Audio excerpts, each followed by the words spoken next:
Hello dear students, welcome to physics time. हम कर रहे हैं क्लास 11 की फिजिक्स चैप्टर वेक्टर अलजेब्रा। हम अब तक एडिशन ऑफ वेक्टर्स कर चुके हैं, सब्ट्रैक्शन भी मैंने करवा दिया है। एडिशन को एक और नाम से जाना जाता है जिसको हम क्या कहते हैं, कंपोजिशन ऑफ वेक्टर्स। जब भी दो वेक्टर्स को आप ऐड करते हैं, जोड़ते हैं, कंपोज करते हैं तो हमें क्या मिलता है, रिजल्टेंट वेक्टर।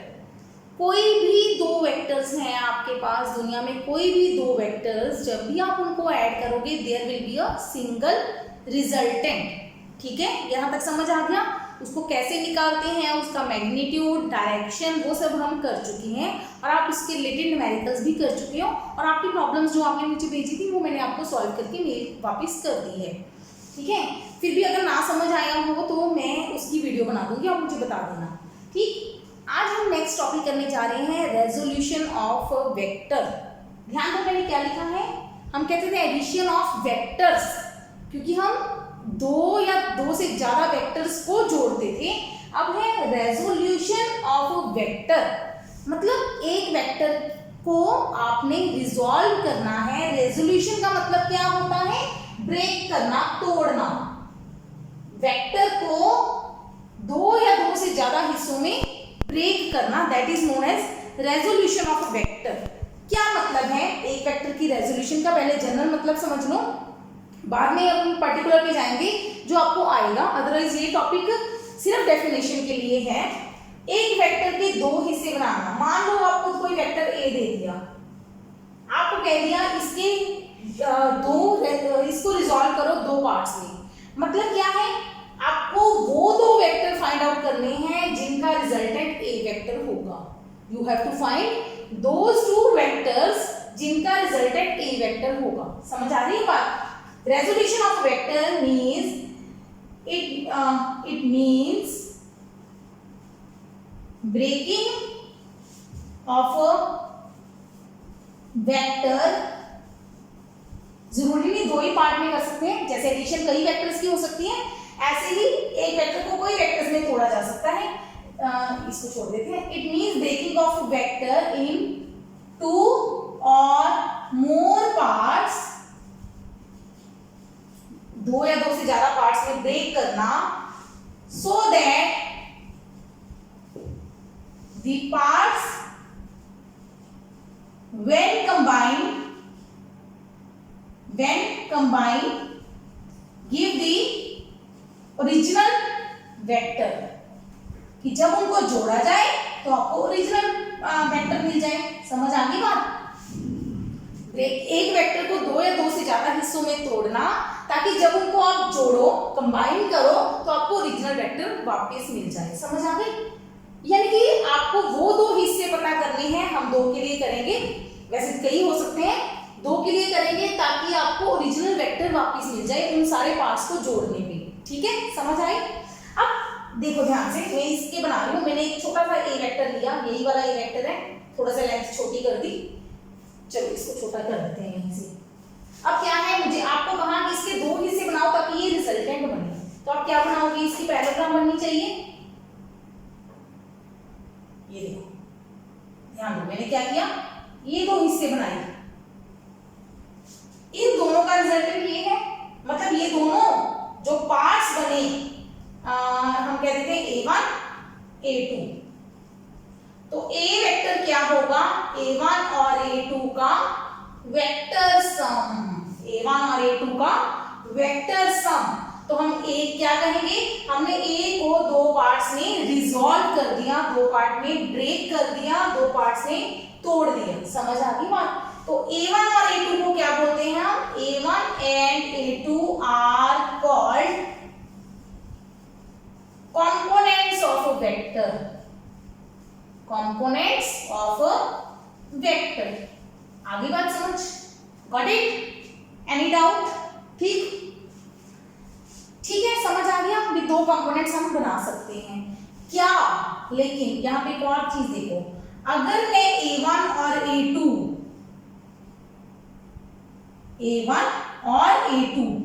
ये वाले ले लूं, ये वाले होगा A1 और A2, तो क्या मुझे A नहीं मिल जाएगा?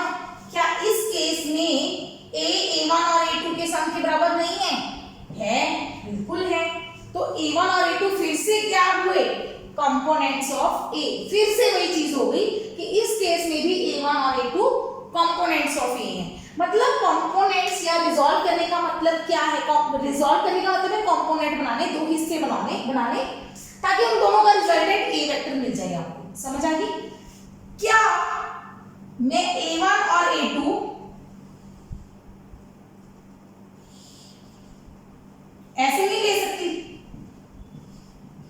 ऐसे ले सकते हैं आप A1 और A2। देखो A1 सेम ही सिमिलर रहा, सेम नहीं है, इसकी लेंथ कम होगी, इसकी लेंथ ज्यादा आएगी। चलो A1 और A2 क्या ये भी इसी तरह के हैं ना कंडीशन, लेकिन इनसे डिफरेंट वेक्टर्स हैं। डिफरेंट क्यों है? क्योंकि A2 A1 के परपेंडिकुलर नहीं था इस केस में, इसमें A1 और A2 परपेंडिकुलर हैं। तो ये भी एक तरीका है रिजॉल्व करने का। ये भी बिल्कुल सही है कि A वेक्टर हमारा दोनों वेक्टर्स का रिजल्टेंट है, तो ये भी रेजोल्यूशन ऑफ वेक्टर हो गई। तो resolution of vector is not unique, single तरीका नहीं है रिजॉल्व करने का। There are different many methods, बहुत ज्यादा मेथड्स मिलेंगे आपको दो वेक्टर्स को रिजॉल्व करने के। आप एक और तरीका लगा सकते हो, ये A1 हो मेरा A1 वेक्टर, ये छोटा सा A2 वेक्टर हो, तब हमारे पास रिजल्टेंट क्या होगा, A1 प्लस A2। अगर वेक्टर फॉर्म में लिख रहे हो तो A1 प्लस A2 ही होगा, लेकिन अगर मैग्नीट्यूड में लिख रहे हो तो रिजल्टेंट क्या होगा, A1 माइनस A2। बड़े में से छोटा माइनस करेंगे, है ना, 180 डिग्री एंगल कर चुके हैं ना, वो tail method, head tail method. Head से टेल ज्वाइन किया, फर्स्ट के हेड से, फर्स्ट की टेल से लास्ट का हेड, जो भी है, एनी हाउ समझ तो आ रहा है। दो वेक्टर ऑपोजिट है तो वो माइनस हो जाएंगे, तो ये हमारा रिजल्टेंट वेक्टर A हो जाएगा। R लिख लो, A लिख लो, एक ही बात है, ठीक है ना। तो हर केस में मैंने एक वेक्टर को दो वेक्टर्स में रिजॉल्व किया है, और मेरे पास वही कंडीशन बन रही है कि अगर उन सारे पार्ट्स को मैं कंबाइन करती हूँ तो मुझे ओरिजिनल वेक्टर मिल रहा है। This is the way of resolution of a vector. Obviously resultant unique होता था तो हमने उसका फॉर्मूला निकाल लिया, सिंगल रिजल्टेंट होता था हमेशा एक वेक्टर, कई वेक्टर्स को जोड़ोगे तो एक ही रिजल्ट मिलेगा, लेकिन एक वेक्टर आंसर लाने के लिए आप उसके कई हिस्से कर सकते हो। अगर सिंपल लैंग्वेज में समझना चाहो, आपको 10 आंसर चाहिए, नहीं आपके पास 5 और 5 है, सिंपल मैथ में समझ लो, वेक्टर अलजेब्रा छोड़ दो अगर, तो आपको 10 आंसर मिलेगा, 10 ही मिलेगा। 5 और 5 को जोड़ने पे 10 ही मिलेगा, श्योर हो आप। लेकिन 10 लाने के लिए क्या जरूरी है 5 और 5 ही चाहिए? नहीं, आप 1 और 9 भी ले सकते हो, 6 और 4 भी ले सकते हो, ठीक है, 2 और 8 भी ले सकते हो। There are a number of ways in which we can get 10 answer by adding of two numbers. Clear हो गया? तो यही तरीका वेक्टर में है कि अगर आप दो वेक्टर्स को ऐड करोगे तो आपको सिंगल रिजल्टेंट ही मिलेगा, लेकिन अगर आप सिंगल वेक्टर के हिस्से करना चाहते हो तो there are a number of ways जिनमें आप उनको तोड़ सकते हो। समझ आ गई? क्लियर है कॉन्सेप्ट? ठीक है, 10 लाने के लिए आप 15 माइनस 5 भी कर सकते हो, है ना। There are a number of ways जिनमें, मतलब आपको ये सब्ट्रैक्ट क्यों कर दिया, नहीं सब्ट्रैक्ट नहीं करे, हम 15 में -5 जोड़ रहे हैं, है ना, एक ही बात है ना, ये भी एडिशन ही है। क्लियर हो गया कॉन्सेप्ट? तो इसलिए कहते हैं कि resolution of vector is not so important जब आपको पता ही नहीं कि आपको कौन सा आंसर चाहिए, आपको कौन से दो वेक्टर चाहिए इनमें से, यू आर नॉट क्लियर, तो resolution of vector is not so important. इसके लिए पढ़ाया जाता है, रेजोल्यूशन की बजाय हम कहते हैं rectangular resolution, rectangular resolution, rectangular. Obviously सिर्फ एक ही केस में मैंने रेक्टेंगल बनाई है, जब दोनों जो A1 A2 बने वो आपस में क्या आए, परपेंडिकुलर, ताकि वो पैरेललोग्राम की बजाय क्या बने हमारे पास, रेक्टेंगल। तो इस तरह की कंडीशन को हम बोलते हैं रेक्टेंगुलर रेजोल्यूशन। सो ये हमारा टॉपिक इंपॉर्टेंट है, ये कंपोनेंट आपको निकालने आनी चाहिए। इसकी डेफिनेशन यहीं से बनाएंगे। It means breaking of vector in two parts. Rectangle में हमेशा दो ही पार्ट्स बनेंगे, दो parts, two parts perpendicular to each other, very important, perpendicular to each other. जो दोनों पार्ट होने चाहिए वो आपस में क्या होने चाहिए, perpendicular, so that the parts when combined gives the original vector। Obviously बाकी डेफिनेशन सेम है, सिर्फ दोनों पार्ट्स जो लेने हैं आपको परपेंडिकुलर चाहिए। This is the importance of rectangular resolution of vector. The two parts obtained, जो दो पार्ट बनेंगे, are called rectangular components. Rectangular components उनको बोलते हैं कंपोनेंट्स। ये राजा ऐसे होता है, दो कंपोनेंट हैं आपके पास, दो कंपोनेंट्स हैं, उनको जोड़ोगे तो आपको क्या मिलेगा? रिजल्टेंट। जोड़ने पे क्या मिलता है? दो चीजों को रिजल्टेंट। रिजल्टेंट को रिजॉल्व करोगे, वापिस आओगे, रिजॉल्व करोगे तो आपको क्या मिलेंगे? कंपोनेंट्स। ऐड को हम क्या बोल सकते हैं? कंपोज। कंपोनेंट को कंपोज किया, मिला रिजल्टेंट। रिजल्टेंट को रिजॉल्व किया, मिले कंपोनेंट्स। रिजल्टेंट से चलोगे तो रिजॉल्व करोगे, रेजोल्यूशन आ जाएगा। कंपोनेंट्स को करोगे तो कंपोज करोगे, कंपोजिशन या एडिशन आ जाएगा तो मिलेगा आपको रिजल्टेंट। ठीक है, समझ आ गया कि दोनों पार्ट्स को हम क्या बोलते हैं? Rectangular components. क्या एक वेक्टर के रेक्टेंगुलर कंपोनेंट्स यूनिक होंगे? क्या एक वेक्टर के एक ही तरह के रेक्टेंगुलर कंपोनेंट्स बनेंगे? Again the answer is no. Again the answer is no. इसी वेक्टर की राजी मैं आपको डिफरेंट कंपोनेंट्स बना के दिखाती हूँ, पर वो दोनों कंपोनेंट्स भी आपके बस में परपेंडिकुलर होंगे। तो फिर मैं ये टॉपिक क्यों करवा रही हूँ बताती हूँ, ध्यान देना।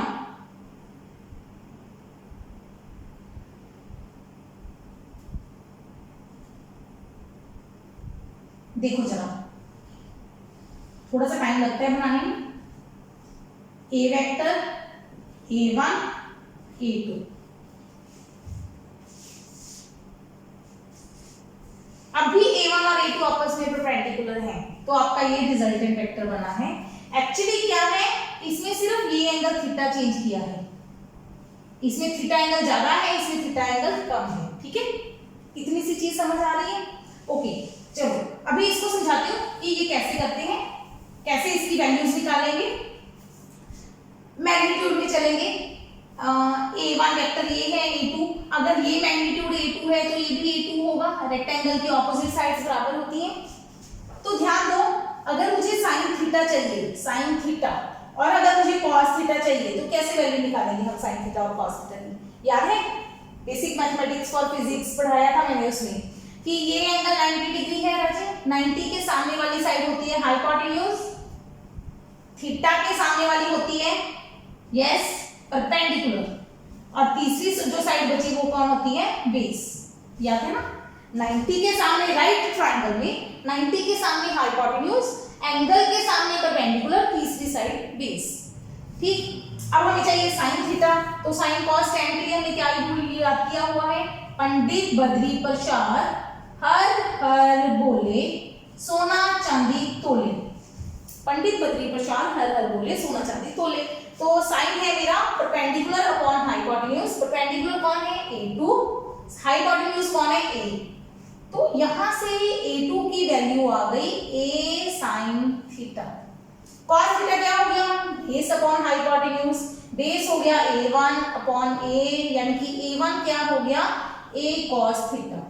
चलो यहां तक साइन थीटा और cos थीटा से हमने A1 और A2 की वैल्यूज निकाल ली। ठीक, इसको साफ कर दूं इसी डायग्राम में या दोबारा बना दूं? दोबारा बना देती हूं डायग्राम। तो सिंपल, अगर A वेक्टर है आपके पास, आपको उसके दो कंपोनेंट चाहिए। वेरी इंपॉर्टेंट, कौन से दो कंपोनेंट चाहिए? रेक्टेंगुलर कंपोनेंट्स, मतलब कंपोनेंट्स आपके पास परपेंडिकुलर होने चाहिए।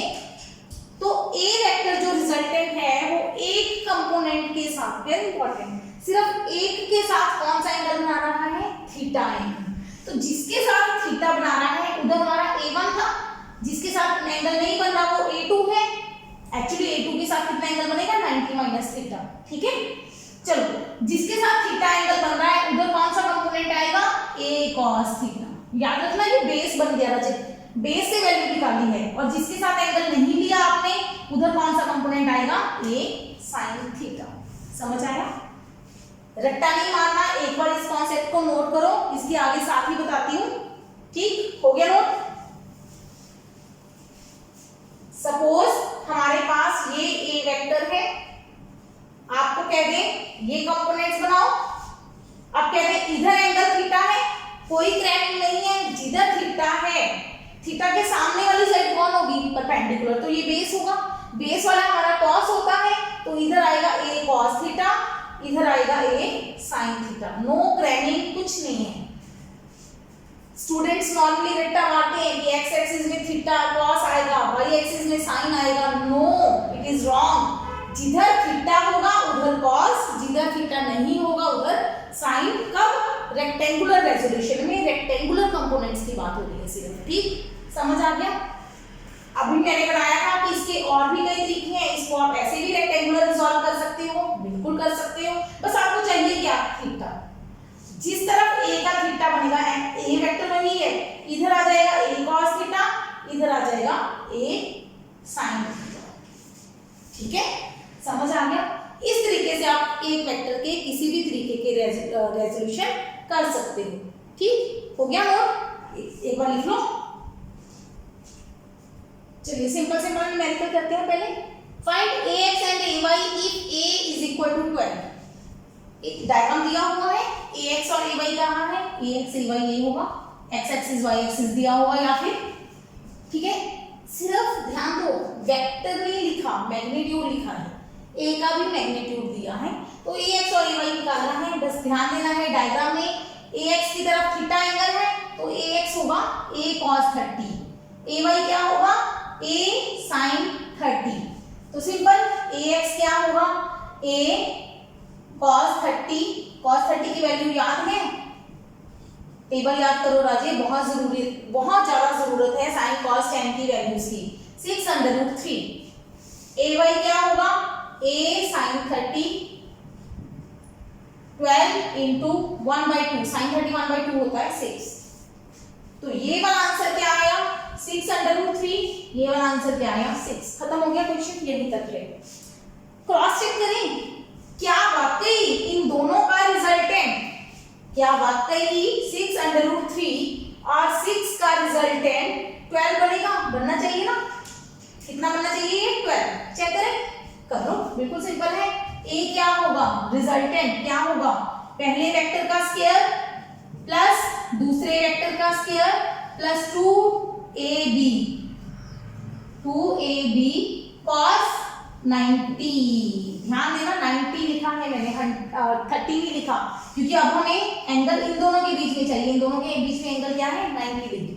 ठीक है, तो कितना बना, 6 का square 36, 36 into 3 108 plus 36 plus cos 90 0 हो गया, सारा कुछ खत्म। कितना बना, 144 अंडर रूट यानी कि 12। आ गया आंसर सही, क्रॉस चेक हो गया, इक्वेशन हमारा सही। समझ आ गई?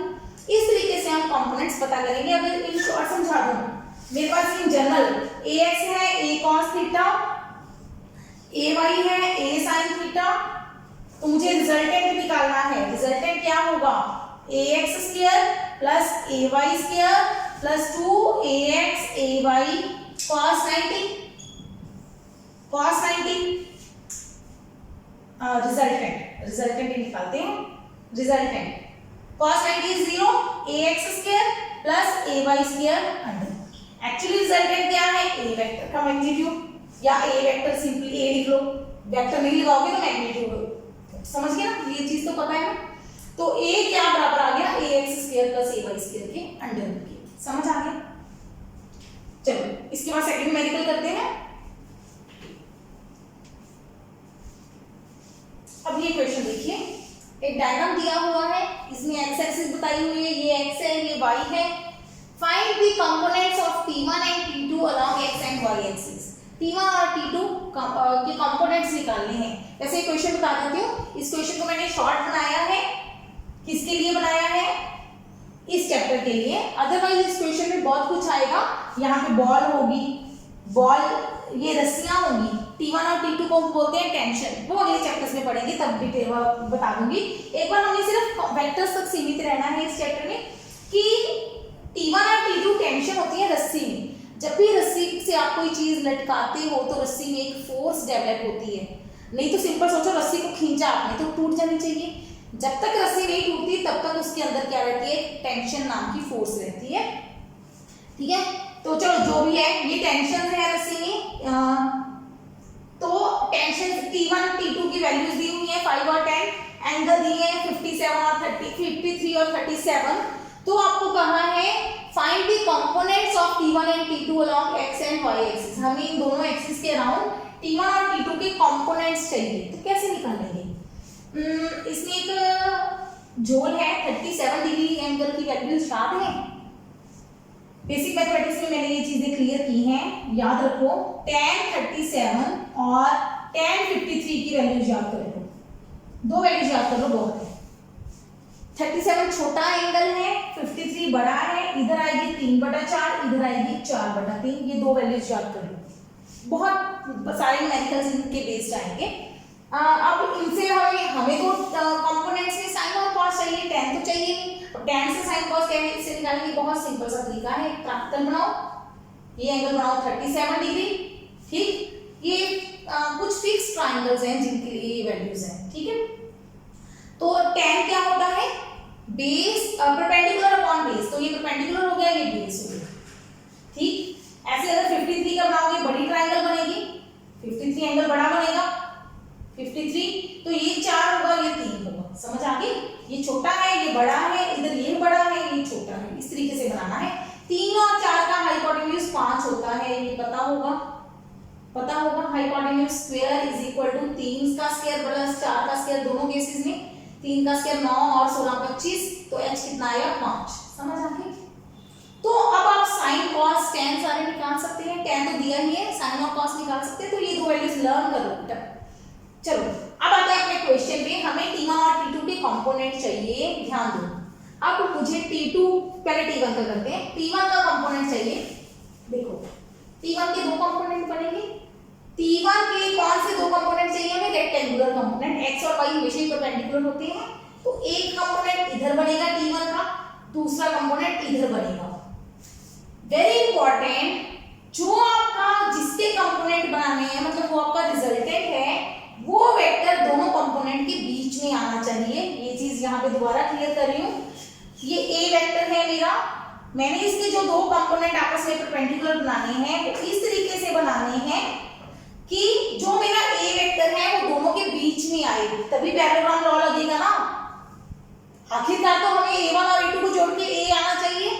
पैरेललोग्राम क्या डायगोनल बनना चाहिए, कभी भी ऐसे नहीं बनाना कि ये मेरा A वेक्टर है, इसका एक कंपोनेंट A1 इधर बना दिया, दूसरा कंपोनेंट इधर बना दिया, ये नहीं होगा। अगर A1 और A2 कंपोनेंट्स हैं तो, अगर कंपोनेंट्स हैं तो A वेक्टर दोनों के बीच में आएगा। समझ आई? या ये लो, ये मेरा A वेक्टर है, इसके कंपोनेंट आपको कहें x एक्सिस में निकालो जी, y एक्सिस में निकालो। आप x में निकाल दिया जी, y में निकाल दिया ऊपर, नहीं, ऊपर वाला वेक्टर नहीं होगा, वेक्टर नीचे वाला होगा। कोई बात नहीं, वो नेगेटिव y में आ गया, कोई रट्टा नहीं है। समझ आई? ठीक है, परपेंडिकुलर A1 के होना चाहिए, ऊपर वाला भी परपेंडिकुलर था, लेकिन कंडीशन साथ में क्या है, जो आपका रिजल्टेंट है वो दोनों के बीच में आना चाहिए। तो ये कंडीशन यहाँ पे लगती है। T1 के केस में तो हमें समझ आ गया कि T1 का एक कंपोनेंट नीचे जाएगा, दूसरा कंपोनेंट x एक्सिस में जाएगा। ठीक, T2 के केस में T2 का एक कंपोनेंट इधर आएगा, अनडाउटेडली T2 छोटा है, दूसरा कंपोनेंट इधर जाएगा। ठीक, क्लियर? अब इसकी वैल्यूज लिखती हूं मैं, पहले T1 के कंपोनेंट बनाती हूं। इधर कौन सा कंपोनेंट आएगा बेटा? 53 माने मतलब एंगल दिया हुआ है, जिस तरफ एंगल दिया है उधर T1 cos 53। Very important, T1 से मल्टीप्लाई करना नहीं भूलना, अकेला cos कंपोनेंट नहीं आता, T1 cos आता है, T1 cos थीटा। इधर कौन सा आएगा? T1 sin 53। T2 का इधर कंपोनेंट कौन सा आएगा? T2 cos 37, इधर कौन सा आएगा? T2 sin 37। आ गया समझ? समझ आ गया? चलो सॉल्व करें। x एक्सिस कंपोनेंट्स पहले लिख देते हैं, x axis components T1 cos नहीं sin 53, T1 मतलब 10, साइन 53 के ट्राइंगल से वैल्यू देखो, साइन 53 की यहां से देखेंगे 4/5, 5 दूनी 10, 2 × 4 8 यूनिट्स होंगे तो लिख देना, यूनिट्स नहीं दिए तो छोड़ देना। वैसे ये टेंशन है, फोर्स होती है, न्यूटन होंगे इसके यूनिट्स। दूसरा कंपोनेंट कौन सा आएगा, T2 sin 37, T2 हो गया 5, sin 37 की वैल्यू साइन की 3/5 3, ठीक। y एक्सिस कंपोनेंट्स, पहले ये कंपोनेंट्स निकाल लो, बाद में बताती हूँ क्या करना है।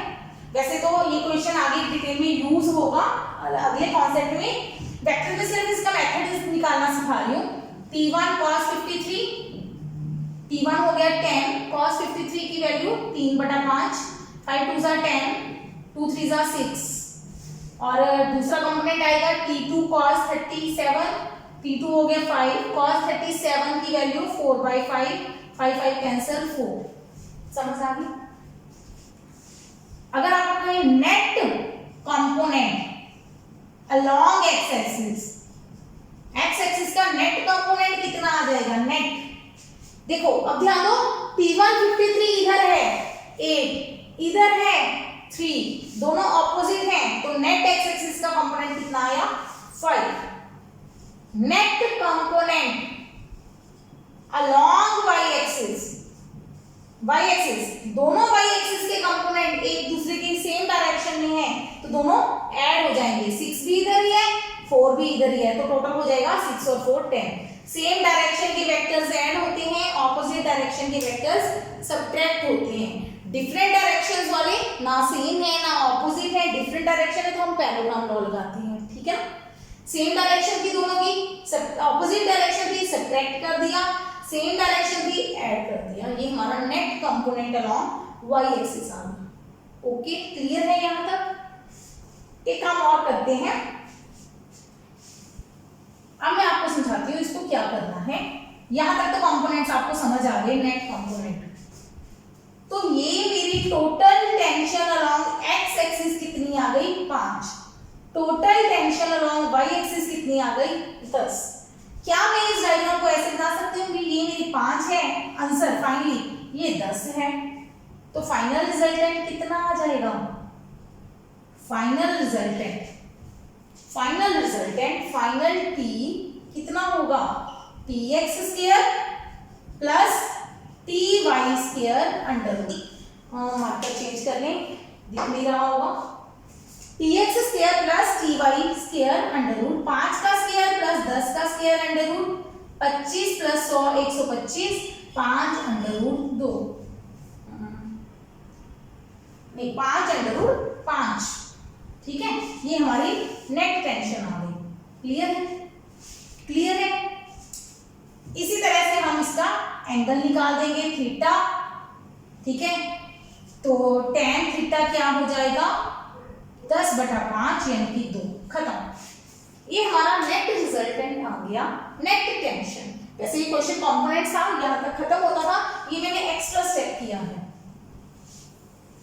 नेट निकाल के ना, net component along x axis, net component along y axis निकाल के tx ty निकाल के हमारा टोटल टेंशन का आंसर आ गया कि हमारी जो नेट दो टेंशन लग रही थी, टोटल ओवरऑल इफेक्ट क्या होगा वो हम इस तरीके से निकाल सकते हैं। तो ये जब मैंने करवाया है, ये मैंने आपको क्यों करवाया है, क्योंकि ये बेस बनता है पॉलीगॉन लॉ का। याद है जब मैंने आपको पॉलीगॉन लॉ सॉल्व करवाया था, इसको नोट कर लिया था पॉज करके, वापिस जाके नोट कर लेना अगर मैंने मिटा दिया गलती से। पॉलीगॉन लॉ में मैंने क्या बताया था आपको कि there are a number of vectors जिनको आप ऐड करके ये फाइनल रिजल्टेंट लेते हो, ए बी सी डी। मैंने कहा था R vector is equal to A plus B plus C plus D, है ना, सबको ऐड करते हो आप, तो आपके पास ये फाइनल रिजल्टेंट बन जाता है।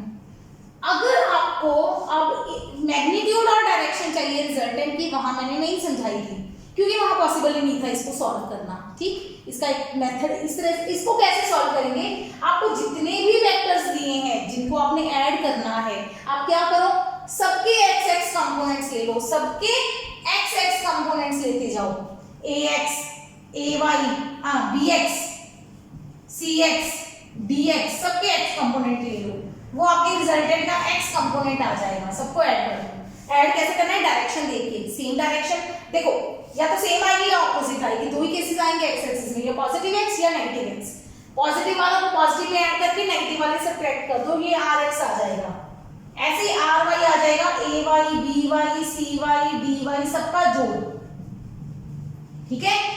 तो हमारा फाइनल रिजल्टेंट क्या हो जाएगा, rx square plus ry square under root, क्योंकि वो cos 90 वाला फैक्टर जीरो हो जाएगा। पैरेलल लॉ लगाया बेटा, और कुछ नहीं लगा रहे इसमें, तो cos 90 वाला फैक्टर छोड़ दिया, ये हमारा फाइनल रिजल्टेंट आ जाएगा। इस तरीके से हम पॉलीगॉन लॉ को सॉल्व कर सकते हैं by using resolution of a vector का कॉन्सेप्ट। मतलब हर वेक्टर को you have to divide in two parts, x और y कंपोनेंट सबके निकालते जाओ। हमें पता है ax क्या होगा, a cos, angle x axis के साथ आपको पता होने चाहिए इस क्वेश्चन में। वेक्टर का मैग्नीट्यूड और डायरेक्शन दिया होगा ना, तभी वेक्टर बनेगा। वेक्टर बनेगा तो उसका मैग्नीट्यूड डायरेक्शन पता है। डायरेक्शन x एक्सिस के साथ एंगल निकाल के आप हर x एक्सिस वाले कंपोनेंट को ऐड कर दो, y एक्सिस वालों को भी ऐड कर दो, और आपका रिजल्टेंट आ जाएगा। अंडरस्टैंड? ठीक हो जाएंगे इस तरह की क्वेश्चन। अब नेक्स्ट क्वेश्चन करवाने से पहले, न्यूमेरिकल लेने से पहले आपको एक कॉन्सेप्ट पूछती हूँ। आप मुझे ये बताओ, ऐसे समझो, ये दो लाइंस हैं, ये दोनों लाइंस ना एग्जैक्टली पैरेलल है।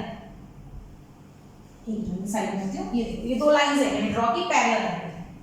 एक मैं पूछ रही हूं आपको, ये एंगल है, एक ये एंगल है, ये छोटा एंगल 1 है, ये 2 है। 1 और 2 में से कौन सा बड़ा है, कौन सा छोटा है? आप कहेंगे देखने से पता चल रहा है 2 एंगल बड़ा है, 1 एंगल छोटा है ना? पता चल रहा है 2 एंगल बड़ा है। अब इसी डायग्राम को मैं थोड़ा सा, आपको याद है हम वेक्टर की पैरेलल शिफ्टिंग कर सकते हैं। मैं इस वाली लाइन को ये फर्स्ट लाइन है, ये सेकंड लाइन है, सेकंड वाली लाइन को मैं थोड़ा सा डिस्प्लेस कर देती हूँ। अब ये मेरा 1 नंबर एंगल है, ये मेरा 2 नंबर एंगल है। अब 1 और 2 में से कौन सा बड़ा है? कॉरेस्पॉन्डिंग एंगल्स है राजी। Angle 1 is equal to angle 2। ये एंगल 1 और एंगल 2 आपस में बराबर हैं। कौन से एंगल्स? Corresponding angles. अगर कोई स्टूडेंट हिंदी पंजाबी मीडियम का है तो संगत कोण पढ़ा होगा आपने, तो ये संगत कोण है राजी, कॉरेस्पॉन्डिंग एंगल्स हैं, ये आपस में बराबर होते हैं। अगर ये बराबर हैं तो ये दोनों भी आपस में बराबर होंगे। एंगल 1 और एंगल 2 आपस में बराबर होंगे, ठीक है। जब भी दो पैरेलल लाइंस हो और एक सिंगल लाइन को काट रही हो, इसको ट्रांसवर्सल बोलते हैं। तो दोनों पैरेलल लाइंस जो ट्रांसवर्सल के साथ एंगल बनाएंगी, वो एंगल आपस में क्या होंगे? इक्वल। दो parallel lines single line transversal के साथ जो एंगल बनाती हैं, वो आपस में क्या होते हैं? बराबर। ठीक है, कॉन्सेप्ट क्लियर हो गया। अब एक क्वेश्चन करते हैं। ये क्वेश्चन आपको बहुत ज्यादा मिलेगा, बहुत ज्यादा। एक होगा, स्कूटर चलाते हो, साइकिल चलाते हो, चढ़ाई आ जाती है ना, ढलान वाले क्वेश्चन। इस ढलान को बोलते हैं इंक्लाइंड प्लेन। प्लेन होता है सीधा सरफेस, बिल्कुल फ्लैट सरफेस। ये प्लेन है, ये बोर्ड प्लेन है। अब प्लेन को टेढ़ा कर दिया आपने। ये प्लेन हमारा ऐसे समझ लो, ये पेपर है, ये पेपर ऐसे था, प्लेन था ये प्लेन, इसको ऐसे टेढ़ा कर दिया। इंक्लाइंड प्लेन बोलते हैं इसको। क्या बोलते हैं? Inclined plane. तो ये एंगल थीटा है कि प्लेन को हमने थीटा एंगल पे इंक्लाइन कर दिया। अब इसके ऊपर एक बॉडी रख दी, कोई बॉडी रखी हुई है, इसको ना FBD बोलते हैं, फ्री बॉडी डायग्राम। मतलब बॉडी की हम शेप नहीं बनाएंगे, हम बॉडी को ब्लॉक एक डिब्बे से रिप्रेजेंट करेंगे। ठीक, इस बॉडी का मास है, मास ऑफ बॉडी, बड़े नए नए कॉन्सेप्ट सीखोगे। Mass of body is 10 kilogram. एक कॉन्सेप्ट एक आता है वेट ऑफ बॉडी, पढ़ेंगे हम। Weight is a force. याद रखो, वेट क्या होती है? फोर्स होती है। हम नॉर्मली बोलते थे चीज का आपका वेट कितना है, हम बोलते मेरा वेट 50 किलो है, 60 किलो है, 70 किलो है, जितना भी है ना। वेट ऑफ बॉडी आपको दिया हुआ है। हम बोलते हैं वेट ऑफ बॉडी 50 किलो है, वो गलत है। वो हमारा मास है। हमारा क्या है? Mass of body. अगर आपको वेट ऑफ बॉडी कैलकुलेट करना है, मैंने बोला weight is a force. Force क्या होती है? Mass into acceleration. तो आपने क्या करना है? मास को g से मल्टीप्लाई करना है तो आपकी क्या आ जाएगी, वेट। तो 10 किलोग्राम मल्टीप्लाई 9.8, g की वैल्यू मल्टीप्लाई करोगे तो बन गया 98 न्यूटन, 98 न्यूटन। तो न्यूटन वेट के यूनिट होते हैं। ठीक, वैसे हमने डायमेंशन एनालिसिस में वेट का फॉर्मूला याद किया था mg, आई होप आपको ध्यान होगा, नहीं भी ध्यान है तो आप याद कर लो। Weight is a mass, weight is force mass into acceleration, लेकिन पर्टिकुलर वेट में एक्सेलरेशन कौन सी लेनी होती है, g, ये फिक्स है। वेट के लिए हमेशा आपको g एक्सेलरेशन लेनी है, मतलब वेट वो फोर्स है जिससे बॉडी को अर्थ खींचती है, और अर्थ की एक्सेलरेशन कितनी है, acceleration due to gravity g। ठीक, अभी के लिए इतना ही कॉन्सेप्ट याद करो, डिटेल में हम ग्रेविटेशन चैप्टर में भी पढ़ेंगे इसको, और फोर्स चैप्टर में भी थोड़ा सा इसका रोल आएगा। अब क्या है, इसका जो वेट है बॉडी का हमेशा किस तरफ लगता है, वर्टिकली डाउनवर्ड। वेट की डायरेक्शन, फोर्स है Raje, weight is a force, force is a vector, vector की डायरेक्शन होती है, और वेट की डायरेक्शन फिक्स है, वर्टिकली डाउनवर्ड्स, हमेशा वर्टिकल, ये हॉरिजॉन्टल होता है, लिख लो। कई स्टूडेंट्स को यही चीजें नहीं समझ में आती, कितना टाइम, जब हम नए नए आए थे हमें भी ये चीजें कम समझ में आती थी। ये हॉरिजॉन्टल डायरेक्शन होती है, ये वर्टिकल। मेरी कोशिश होती है कि मैं हर कॉन्सेप्ट को बताऊं, फिर भी हर कॉन्सेप्ट कभी भी नहीं बताया जा सकता, it is impossible to tell everything on board. ठीक है, तो इसके लिए क्या है, आप पढ़ो, पढ़ के अपने डाउट भेजो ताकि हम वो चीज भी डिस्कस कर सकें। ठीक है, हॉरिजॉन्टल और वर्टिकल समझ में आ रहा है। तो जो वेट है वो वर्टिकली डाउनवर्ड लगता है क्योंकि अर्थ नीचे को खींचती है, न्यूटन जी ने बताया था, है ना। खींचती तो पहले भी थी, न्यूटन जी ने सिर्फ ये देखा वो क्यों खींचती है तो उसकी डिस्कवरी की। चलो एनीहाउ, अब कहेंगे आपको फाइंड कंपोनेंट्स ऑफ वेट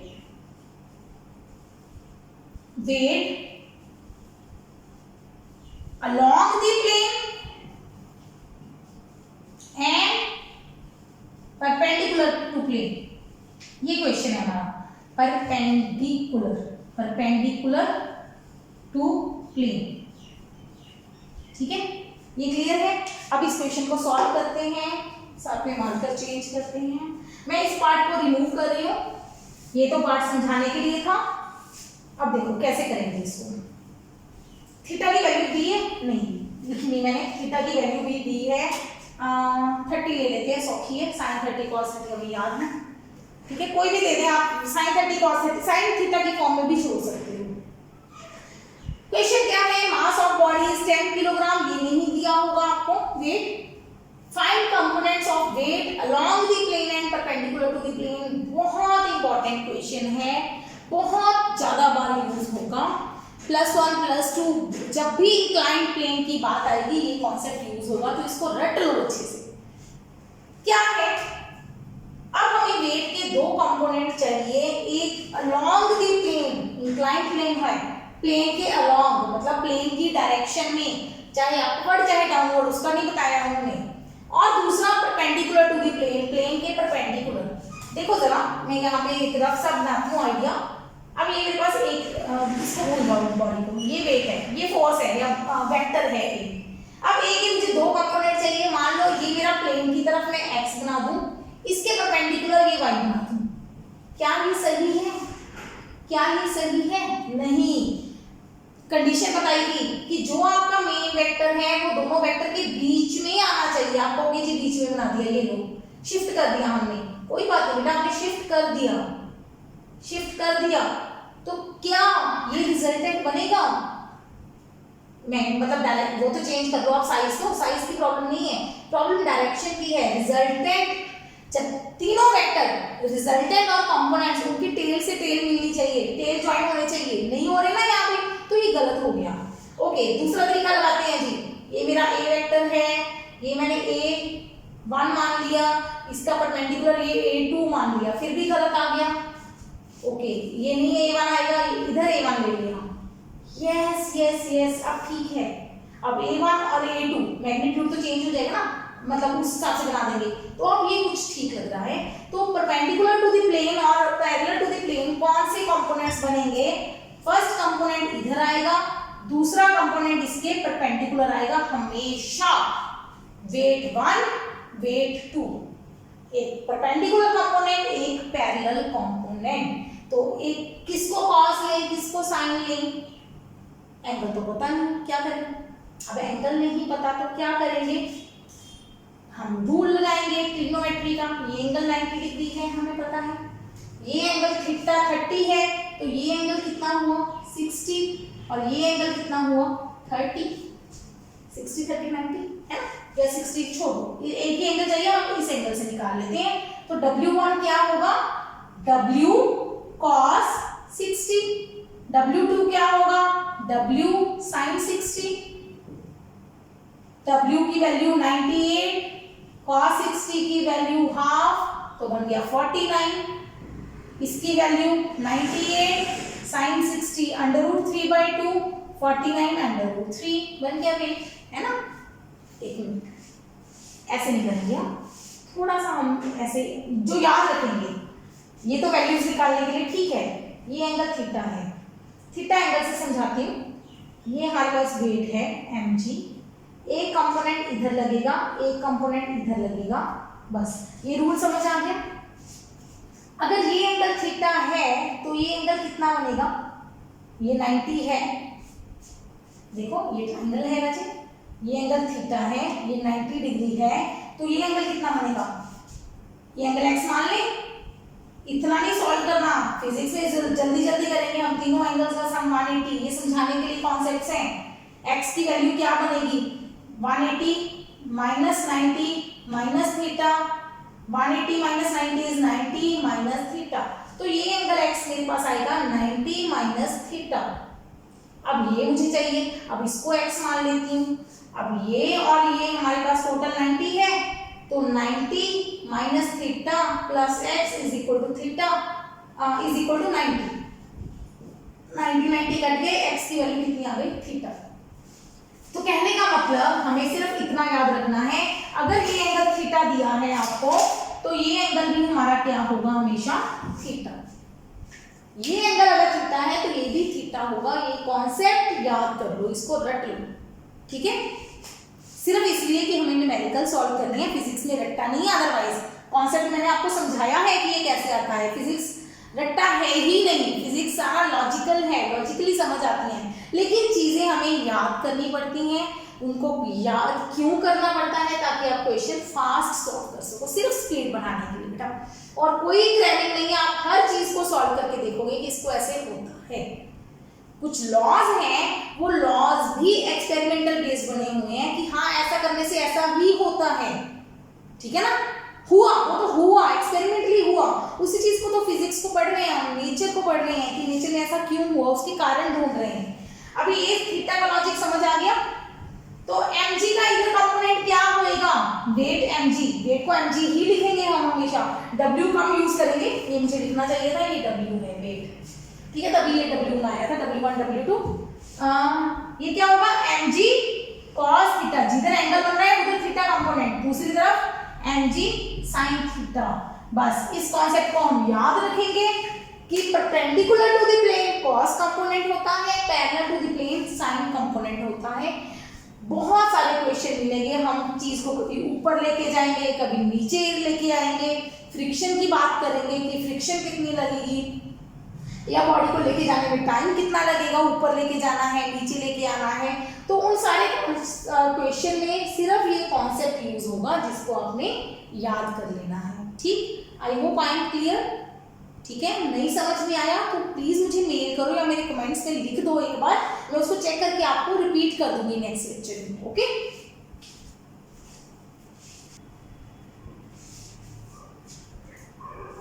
एक और क्वेश्चन लेते हैं। Find components of force of magnitude 10 Newton making angle 37 with x axis and along x axis and y axis. क्या है लिखा हुआ? एक फोर्स है आपके पास 10 न्यूटन, उसका मैग्नीट्यूड है और वो 37 एंगल बना रही है x एक्सिस के साथ। बहुत ही सिंपल सा क्वेश्चन है। वो क्यों करवा रही हूँ? अगला कॉन्सेप्ट समझाने के लिए। x एक्सिस और ये मेरी y एक्सिस होगी। एक फोर्स है 10 न्यूटन की जो x एक्सिस के साथ 37 डिग्री एंगल बना रही है, तो ये 37 डिग्री है। ठीक है ना, यहाँ तक। अब आपको कहाँ है, आपको Fx और Fy नहीं पता करने, आपको कंपोनेंट्स ऑफ फोर्स निकालने हैं। क्या एक ही बात है, सिमिलर बात है। आप ऐसे करोगे, यहाँ से Fx लिखोगे, ये Fx आएगा, ये Fy आएगा, ठीक है। तो हम कहेंगे जी Fx is equal to F cos 37, F कितना है 10, cos 37 की वैल्यू वापिस ट्रायंगल बनाओ, 37 छोटा एंगल है तो इधर 3 4 5, cos की वैल्यू आ जाएगी 4/5, 8 आ गई। Fy अभी करवा के चुकी हूँ, फिर दोबारा क्यों करवा रही हूँ, इसका रीजन है 10 sin 37 हो गया 3/5, 5 2 10 6, यहाँ तक समझ आ रहा है हमें। न्यूटन फोर्स आ जाएगी। मुझे कहा है Fx वेक्टर निकालो जी, कंपोनेंट्स पूरे निकालने हैं मुझे, मैग्नीट्यूड नहीं चाहिए। Fx वेक्टर Fy वेक्टर कैसे निकालेंगे, अब मुझे मैग्नीट्यूड नहीं चाहिए, मुझे वेक्टर चाहिए। तो ध्यान दो, एक वेक्टर होता है, वेक्टर में क्या होता है, मैग्नीट्यूड और डायरेक्शन, मैग्नीट्यूड और डायरेक्शन। हम दो चीजों को तभी ऐड कर सकते हैं जब उनकी डायमेंशन सेम हो। मैग्नीट्यूड और direction, direction is represented by unit vector, याद है। एक वेक्टर को मैग्नीट्यूड और डायरेक्शन की मल्टीप्लाई करते हैं, दोनों को आपने क्या करना है, मल्टीप्लाई। अब मुझे वेक्टर चाहिए, वेक्टर में मुझे मैग्नीट्यूड चाहिए, Fx का मैग्नीट्यूड मुझे पता है, और मुझे साथ में चाहिए Fx का यूनिट वेक्टर। Fx किस डायरेक्शन में है, x एक्सिस में। यूनिट वेक्टर याद है, लास्ट टाइम हमने कॉन्सेप्ट किया था unit vector along x axis. अगर आपको x एक्सिस का यूनिट वेक्टर चाहिए तो हम उसको क्या लिखते हैं, i कैप, कैप लगाते हैं। अलोंग y एक्सिस चाहिए तो हम उसको क्या लगाते हैं, j कैप। तो हमारे पास Fx वेक्टर आएगा Fx इंटू आई कैप, यानी कि 8i कैप। Fy क्या आएगा, Fy j कैप, यानी कि 6j कैप। तो टोटल F क्या होगा, Fx vector plus Fy vector, यानी कि टोटल F क्या होगा, 8i प्लस 6j। इसको हम बोलते हैं, क्या बोलते हैं इसको, Cartesian form of a vector. किसी वेक्टर की Cartesian form i j k की फॉर्म में दो फॉर्म्स होती हैं, एक होती है पोलर फॉर्म, एक होती है कार्टेशियन फॉर्म। आज हम सिर्फ कार्टेशियन फॉर्म तक सीमित रहेंगे। 8i प्लस 6j को हम क्या बोलते हैं, कार्टेशियन फॉर्म, मतलब x और y एक्सिस की फॉर्म में, x एक्सिस और y एक्सिस की फॉर्म में जब लिखते हैं उसको हम बोलते हैं Cartesian form of a vector. अगर आपको इसका मैग्नीट्यूड बोलें तो क्या निकालोगे, 8 square plus 6 square under root. Magnitude last lecture में बताया था, क्या करना है आपको, सिर्फ i की वैल्यू और उस j की वैल्यू का स्क्वायर जोड़ दो, k होगा तो k को भी जोड़ दो। तो 8 का स्क्वायर 64, 6 का स्क्वायर 36, अंडर रूट ऑफ 100 यानी कि 10। आखिरी ना हमारा रिजल्ट है। तो मैग्नीट्यूड ठीक है। अब आपको बोल दें, इसी के साथ आगे बोल दें, find unit vector along F। Next question, इसी क्वेश्चन को आगे बढ़ा दिया, find unit vector along force. Unit vector आपको अब F कैप चाहिए, आपको अब क्या चाहिए, F कैप। किसी भी वेक्टर का यूनिट वेक्टर निकालना है, हमें लॉजिक पता है, F वेक्टर क्या होगा, F cap. Vector is equal to magnitude into direction. बेटा ये F लिखा है या F वेक्टर का मैग्नीट्यूड लिखा है, एक ही बात होती है। F वेक्टर के मैग्नीट्यूड को आप सिंपल F भी लिख सकते हो, वो भी मैग्नीट्यूड है, ठीक है। तो मुझे चाहिए यूनिट वेक्टर, यूनिट वेक्टर चाहिए तो वो क्या होगा, vector over magnitude. Unit vector की डेफिनेशन हो गई vector divided by magnitude. Vector को मैग्नीट्यूड से डिवाइड कर दो, तो F कैप क्या होगा, vector 8i plus 6j divided by 10। खत्म, आंसर आ गया। कटता है कोई चीज काट दो, 2 के फैक्टर पे कट जाएगा, 2 4 जार 8, 2 कॉमन आ जाएगा, 2 3 जार 6, 2 5 जार 10। करना है कर दो, नहीं करना छोड़ दो। समझ आया? इस तरीके से हम किसी भी वेक्टर का यूनिट वेक्टर निकाल सकते हैं। कार्टेशियन फॉर्म भी सीख लिया आपने, यूनिट वेक्टर निकालना भी सीख लिया। क्लियर हो गया डाउट? इसी क्वेश्चन को थोड़ा सा और चेंज करते हैं, एक दो क्वेश्चन और करवा देती हूँ। Find unit vector along, unit vector निकालने ही सीखते हैं हम। फाइंड यूनिट वेक्टर अलोंग, ये क्वेश्चन यहीं पे लिख लेते हैं। फाइंड यूनिट वेक्टर अलोंग आई कैप प्लस जे कैप। फर्स्ट क्वेश्चन, आई कैप प्लस जे कैप का यूनिट वेक्टर निकालो। कोई बात नहीं, जो क्वेश्चन दिया है उसको ए वेक्टर मान लो, आई प्लस जे। फिर ए का मैग्नीट्यूड निकालो। कैसे निकालोगे? कोफिशिएंट का स्क्वायर सम। आई के आगे कौन लगा है 1, जे के आगे कौन लगा है 1, अंडर रूट, मतलब अंडर रूट 1 + 1 2। ठीक, अब आपको कहा है यूनिट वेक्टर निकालो, तो I plus J divided by under root 2। ठीक है, फिर आपको बोल दिया आई माइनस जे का निकालो, तो क्या करेंगे? ए वेक्टर लेंगे आई माइनस जे। ठीक है, तो ए का मैग्नीट्यूड निकालेंगे, क्या होगा? 1 का स्क्वायर प्लस माइनस 1 का स्क्वायर अंडर रूट 1। माइनस 1 का स्क्वायर कितना होता है? 1 ही होता है। नेगेटिव का स्क्वायर प्लस होता है अंडर रूट 2। तो ए कैप क्या आ जाएगा? I minus J by under root 2। मतलब यूनिट वेक्टर का फॉर्मूला याद रखना है, vector divided by magnitude. Vector और मैग्नीट्यूड को डिवाइड कर दो तो आपके पास क्या बच जाता है? Unit vector. पहले मैग्नीट्यूड निकालो, दोनों को डिवाइड करो तो आपका निकल जाएगा यूनिट वेक्टर। समझ आ रही है कॉन्सेप्ट? इस तरह के न्यूमेरिकल्स कर लोगे जितनी भी जरूरत होगी। ये क्यों करवाया है? इसके बाद हम आगे चलेंगे नेक्स्ट टॉपिक पे, multiplication of vector. Last lecture में मैंने आपको मल्टीप्लिकेशन सिखाई थी MA। आपने एक नोट किया? मैंने M और A के बीच में कोई भी मल्टीप्लाई का साइन नहीं डाला था। जब मैंने 2 से मल्टीप्लाई करवाया था आपको, मान लो एक वेक्टर है ऐसे, तो मैंने ब्रैकेट डाल दी थी, बीच में कोई भी निशान नहीं डाला था। मैंने कभी नहीं लिखा B = M multiply A vector. लिखा था क्या मैंने ऐसा निशान? नहीं लिखा था, ये गलत है। एक स्केलर है, एक वेक्टर है, दोनों को जब आप मल्टीप्लाई करते हो तो बीच में कोई निशान नहीं आएगा। जब मैंने ये लिखा A vector = A magnitude into A cap, ध्यान दिया आपने? बीच में मैंने कोई निशान मल्टीप्लाई का नहीं लगाया, क्योंकि जब वेक्टर्स की बात होती है तो मल्टीप्लाई निशान का फर्क पड़ता है। ये हम डिस्कस करेंगे इससे नेक्स्ट लेक्चर में, प्रोडक्ट ऑफ 2 वेक्टर्स, जब हम 2 वेक्टर्स को मल्टीप्लाई करेंगे। Till then keep watching, keep learning, take care.